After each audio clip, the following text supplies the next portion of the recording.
نعمتیں پانا چاہتا ہے۔ ہر انسان کی خواہش ہوتی ہے، اس کی آرزو ہوتی ہے۔ ان دو نعمتوں کو پانے کی خاطر انسان محنت کرتا ہے، کوشش کرتا ہے، اور یہ دو نعمتیں ایسی ہیں، ان دو نعمتوں کی خاطر اپنی ہر نعمت کو قربان کرنے کے لیے تیار رہتا ہے۔ پہلی نعمت صحت و عافیت، دوسری نعمت خیر و برکت۔ یہ دو بڑی عظیم نعمتیں ہیں۔ انسان کو صحت مل جائے، اچھی صحت میسر ہو جائے اور برکت والی زندگی اگر مل جائے نا، واللہ دنیا کی ہر دولت اس کے قدموں پر۔ یہ دو بڑی عظیم نعمتیں ہیں۔ اللہ تعالیٰ ان لوگوں کو صحت سے مالا مال فرمائے جو صحت کو لے کر پریشان رہتے ہیں۔ اللہ ہر بیمار کو شفا عاجلہ اور کاملہ نصیب فرمائے۔ خاص کر اس مجلس میں وہ احباب جو اپنی صحت کو لے کر، گھر والوں کی صحت کو لے کر پریشان ہیں۔ زندگی کا نظام بدل جاتا ہے، درہم برہم ہو جاتا ہے اگر انسان صحت سے محروم ہو جائے۔ یہ صحت بہت بڑی نعمت ہے، تو لہٰذا اللہ سے ہم اس صحت کا مطالبہ کرتے ہیں۔ اللہ ہم سب کو صحت و عافیت کے ساتھ رکھے، ایمان کے ساتھ اللہ تعالیٰ زندگی گزارنے کی توفیق عطا فرمائے۔ اور دوسری عظیم نعمت برکت والی زندگی۔ ہر شخص برکت چاہتا ہے۔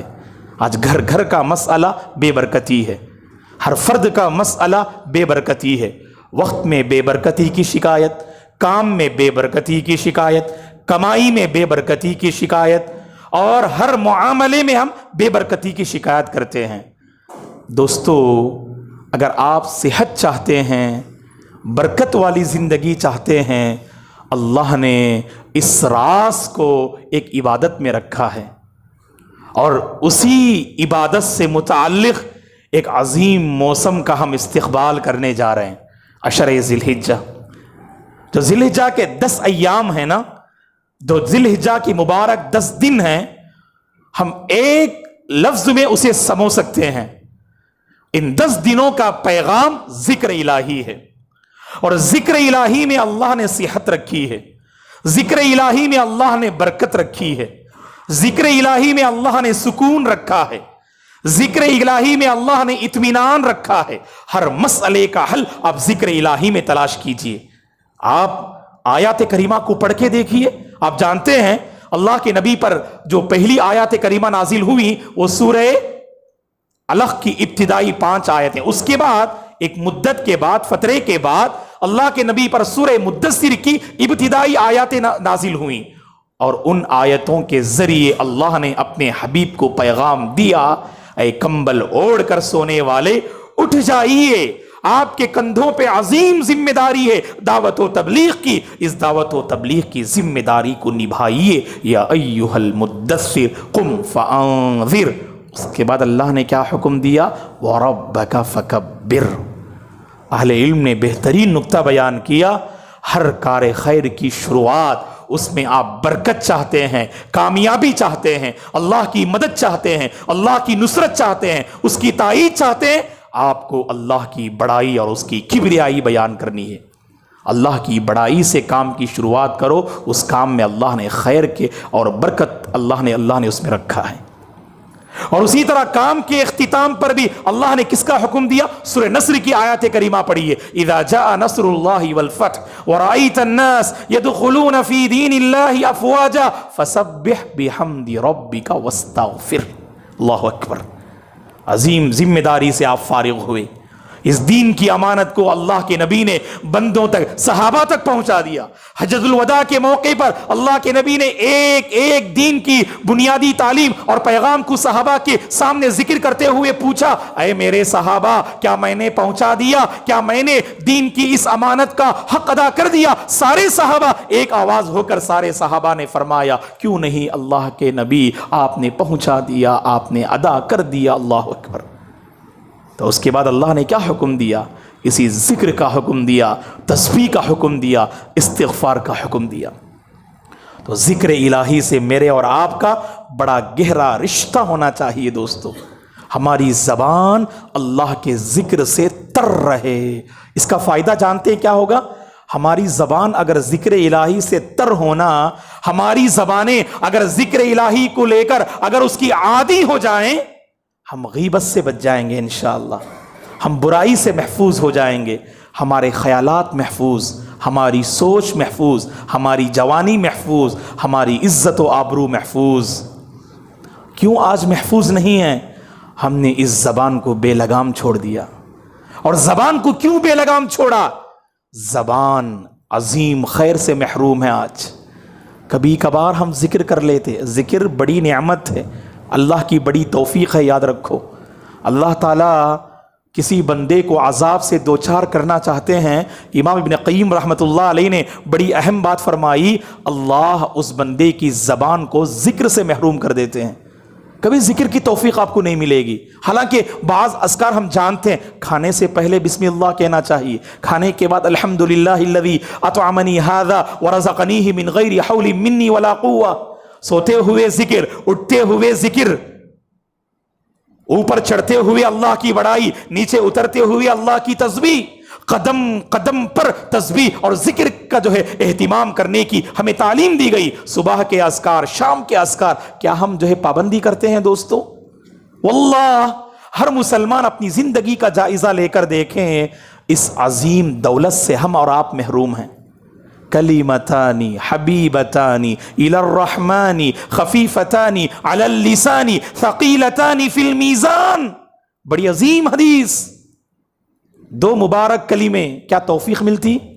کاروبار کرتے ہوئے، تجارت کرتے ہوئے کیا تاجر کو اس کی توفیق ملتی دوستو؟ سبحان اللہ و بحمدہ، سبحان اللہ العظیم، الحمدللہ، اللہ اکبر، استغفر اللہ، لا الہ الا اللہ۔ توفیق نہیں ملتی ہمیں۔ اٹھتے بیٹھتے ذکر کیجئے، اٹھتے بیٹھتے اپنی زبان کو ذکر سے تر رکھیے، اس کا فائدہ یہ ہوگا بہت ساری برائیوں سے بچ جائیں گے آپ۔ گھر میں ایک نیکی کا ماحول قائم ہوگا۔ یہ کوئی شو آف نہیں ہے۔ بعض احباب اگر گھر میں لوگوں کو یاد دلانے کے لیے من باب التذکیر اگر بلند آواز سے سبحان اللہ الحمدللہ پڑھتے ہیں، آپ اس کی نیت پہ حملہ مت کیجئے، یہ بڑا شو آف کرتا ہے، اپنی دینداری جتاتا ہے، بڑا عابد و زاہد بننے کا ناٹک کرتا ہے۔ کہا کہ دوستو نہیں، کسی کی نیت پہ حملہ مت کیجئے، اس سے سیکھنے کی کوشش کیجئے آپ۔ اور آپ ماشاءاللہ جانتے ہیں نا، اس موقع پہ ذکر کرنا چاہیے، بلند آواز سے ذکر کیجئے۔ مثلا آپ جانتے ہیں ہمارے گھر میں بچے پریشان رہتے راتوں میں، کبھی ہم بھی برے خوابوں کو لے کر، سپنوں کو لے کر پریشان رہتے۔ سونے سے پہلے کیا کرنا؟ اللہ لا الہ الا هو الحی القیوم، بلند آواز سے پڑھ کے سوئیے۔ غلط بات نہیں ہے، بلند آواز سے پڑھنا بدعت نہیں ہے۔ لوگوں کو، اپنے گھر والوں کو یاد دلانے کے لیے روزانہ معمول بنائیے، کبھی آپ بھول بھی جائیں نا، گھر والے آپ کو یاد دلائیں گے۔ سورہ اخلاص 3 مرتبہ، سورہ فلق 3 مرتبہ، سورہ ناس 3 مرتبہ پڑھ کر ہمارے نبی صلی اللہ علیہ وسلم اپنے جسم مبارک پر اس طرح پھونک لیا کرتے، اس کے بعد آپ آرام فرماتے تھے۔ چھوٹی چھوٹی سنتیں ہیں جو ذکر سے جڑی ہوئی ہیں، تو ہمیں ان سنتوں کی پابندی کرنی چاہیے۔ اس کے بعد دیکھیے زندگی میں کیسی برکتیں آتی ہیں، گھر کا ماحول کیسے بدلتا ہے۔ عموماً ہم کہتے ہیں کہ ہمیشہ بدلاؤ اور انقلاب اور چینجنگ لانے کے لیے آپ کو کوئی بڑے بڑے کارنامے کرنے کی ضرورت نہیں، چھوٹے سے شروعات کیجیے آپ، چھوٹے سے شروعات کیجیے آپ۔ اللہ کی قسم، اللہ تعالیٰ آپ سے بہت کام لیں گے، بہت بدلاؤ آئے گا۔ آپ دیکھیے ہماری زبانیں ذکر سے محروم ہیں، ہمارے کان ذکر کو سننے کے لیے نہیں ترستے ہیں۔ اس کی سب سے بڑی مثال کیا ہے جانتے ہیں آپ؟ اپنا جائزہ لینا چاہتے ہیں، ہماری زبان کا جائزہ لینا چاہتے ہیں، کانوں کا جائزہ لینا چاہتے ہیں، اپنے سفر کا جائزہ لیجئے، اپنے سفر پر نظر ثانی کیجئے۔ جب بستی سے باہر نکلتے ہیں، میرے اور آپ کے کانوں کا حال کیا ہے؟ جب بستی سے باہر نکلتے ہیں تو میرے اور آپ کے کان اور نگاہوں کا حال کیا ہے؟ جو ذکر کا پابند ہوتا ہے اس کی نگاہیں محفوظ، اس کے کان محفوظ، اس کی زبان محفوظ، اس کے اعضاء جسمانی کو اللہ تعالیٰ اپنی حفاظت میں لے لیتے ہیں۔ یہ ذکر کا بہت بڑا فائدہ ہے۔ کیا دوستو آپ نے دیکھا ٹرین پر کسی انسان کو، مسلمان کو قرآن پڑھتے ہوئے؟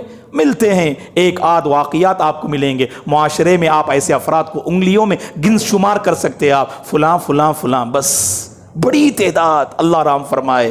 نوجوانوں، اپنی جوانی کی حفاظت کرنا چاہتے ہو تو اپنی جوانی کو ذکر کی طرف موڑ دو آپ۔ اللہ تعالیٰ قدم قدم پر آپ کی حفاظت فرمائیں۔ فَاذْكُرُونِي أَذْكُرْكُمْ کا یہی مطلب ہے نا۔ اللہ کو یاد کرنے سے اللہ ہمیں یاد رکھتے ہیں، اور جو بندہ اللہ کو یاد رکھتا ہے، یاد رکھیں، وہ اللہ کے حفظ و امان میں آتا ہے، اور جو بندہ اللہ کے حفظ و امان میں آ جائے، کبھی اس کی نگاہیں خطا نہیں کریں گی اور کبھی اس کے کان خطا نہیں کریں گے۔ سفر میں حال کیا ہے نوجوانوں کا؟ جب گاڑی پہ جاتے ہیں آپ کی اپنی گاڑی ہوتی ہے نا، تو وہاں پر جب گانے بجتے ہیں تو آپ کے کانوں سے جب گانے بجنے کی آواز ٹکرائے تو دل میں راحت محسوس کرتے ہیں نا، سمجھ لینا آپ کا دل مردہ ہو چکا ہے۔ الذی یذکر ربہ والذی لا یذکر ربہ مثل الحی والمیت، اللہ کے نبی نے فرمایا۔ امام ابن قیم رحمۃ اللہ علیہ فرماتے ہیں اس قوم کے ضمیر کے زندہ ہونے کی یہ علامت ہے جو قوم کے ذکر کی پابند ہوتی ہے، اور جس قوم کو اللہ ذکر سے محروم کر دے اس قوم کا ضمیر گویا کہ مردہ ہو چکا، اور یہی مردہ پن کی علامت ہے۔ آپ غلطی کرتے ہوئے بھی غلطی کا احساس نہیں ہوتا، مست مزے لیتے ہوئے ہمارے جو ہے نوجوان سفر کرتے ہیں، اور جب وہاں اگر اس گانے کو بدل دیں، قرآن کی آیات کریمہ کی آوازیں اگر کانوں سے گزریں، کیسے بے چین ہو جاتے ہیں، سننا پسند نہیں کرتے۔ میرے اور آپ کے حبیب کی سنت کیا ہے؟ اللہ اکبر، قرآن پڑھتے تھے، قرآن سنتے تھے۔ یہ سنت جو ہے آج ہم نے اپنے گھروں سے جو ہے چھوڑ دیا دوستو، اور ذکر میں یقیناً اس میں کوئی شک نہیں، اللہ اکبر، قرآن مجید کی تلاوت سب سے عظیم ذکر ہے۔ ایک دور تھا، بزرگ احباب سے پوچھ کر دیکھیے، جب گلیوں سے گزرتے تو ہر گھر سے قرآن کی صدائیں فجر کے بعد جو ہے گونجتی تھیں باہر کے جو ہے یعنی گلیوں میں۔ آج حال کیا ہے؟ یا تو ایک سناٹا چھایا رہتا ہے، پوری طرح سے جو ہے لوگ سوئے رہتے ہیں۔ وہ قوم کبھی کامیاب نہیں ہو سکتی جس کو سورج کی شعاعیں اور کرنیں بیدار کریں، وہی قوم کامیاب ہو سکتی ہے جو سورج کی کرنیں پڑنے سے پہلے خود بیدار ہو جائے، یہی بیدار قوم کی علامت ہے۔ ہماری شروعات دن کی کیسے ہوتی؟ نہ نماز سے ہوتی، نہ ذکر سے ہوتی۔ کہاں سے اللہ کمائی میں برکت دیں گے دوستو؟ کہاں سے گھر کے مسائل ختم ہوں گے؟ کہاں گھر کی پریشانیاں دور ہوں گی؟ آپ کو یاد ہوگا جب بابری مسجد کا مسئلہ آیا نا، سوشل میڈیا میں بعض غیر مسلم دانشوروں نے ایک بہت اہم میسج دیا مسلمانوں کو، جو مسلمانوں کے حوالے سے ایک جذبہ رکھتے تھے۔ جب مسلمانوں کے خلاف جو ہے فیصلہ آیا بابری مسجد کے حوالے سے، انہوں نے کہا مسلمانوں سنو، اگر نماز فجر میں تمہارا یہی حال ہوگا، ایسی ایک بابری مسجد نہیں، تم سے سینکڑوں بابری مسجدیں رخصت ہو جائیں گی۔ نماز فجر میں اگر مسلم قوم کا یہ حال رہا تو گویا کہ ہمارے دن کی شروعات بھی ذکر پہ ہونی چاہیے اور دن کا اختتام بھی ذکر پہ ہونا چاہیے۔ دوست کوشش کیجئے، بڑا جو ہے سبحان اللہ آسان کام ہے، بڑی آسان عبادت ہے، بس ہمت چاہیے اور ایک دوسرے کا سپورٹ چاہیے۔ اس میں جیسے میں نے کہا نا، بلند آواز سے بار بار ذکر کرتے رہیے، اس کا فائدہ یہ ہوگا لوگوں کو سبحان اللہ ذکر کے حوالے سے آپ نے ایک یاد دہانی کرا دیا۔ آپ نے ایک بات ذہن میں رکھیے، اسلاف کی یہ بات ہمیشہ ذہن میں رکھیے۔ اسلاف کہا کرتے تھے من علامت النفاق ثقل الذکر علی اللسان فتوب الی اللہ فیخف الذکر علی لسانک۔ جانتے ہیں آپ ایک منافق کی پہچان کیا ہے؟ ایک منافق کی پہچان یہ ہے اللہ اس منافق بندے کی زبان پر ذکر کو بھاری کر دیتے ہیں۔ ذکر کرتے ہوئے وہ بندہ ایک بھاری پن اور بوجھل محسوس کرتا ہے، تو گویا کہ سمجھ لینا آپ کے دل میں نفاق ہے۔